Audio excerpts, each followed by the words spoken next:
I'm Amy Paller. I am a professor and chair of the Department of Dermatology at Northwestern University Medical School and a professor of pediatrics there as well. FIRST has been instrumental in furthering research efforts specifically related to ichthyosis. There is research that is just collecting information to help us better understand some of the clinical aspects of ichthyosis.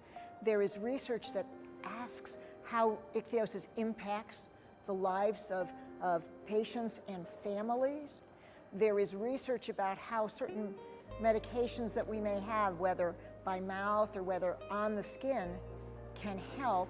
And then there's very basic research to help us to better understand the reason that ichthyosis manifests as it does, and by understanding that, develop some new therapies that right now we may not even be imagining. We've learned so much about ichthyosis that leaders in especially pediatric dermatology or a dermatology focused on ichthyosis have been able to go out and take information, whether it's just a better understanding of these disorders, whether it's new classifications about ichthyosis, whether it's impact on quality of life, and have been able to educate the doctors who see individuals with ichthyosis from the day they're born, or sometimes even before, and who take care of them throughout life. What we're very excited about is some of the new research that's happening right now, funded by FIRST, that hopefully will give us new genetic approaches that can possibly be very much gene-based or protein-based.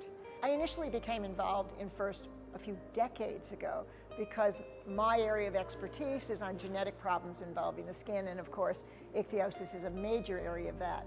But it's been such a pleasure to be part of FIRST, to be part of the board of FIRST, to be very actively engaged in moving things forward with the organization, because this is one of the most effective organizations in which I've ever participated.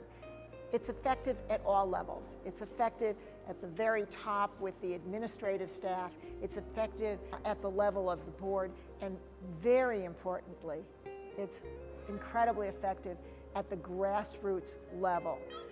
The excitement and the participation of our family members is really unparalleled.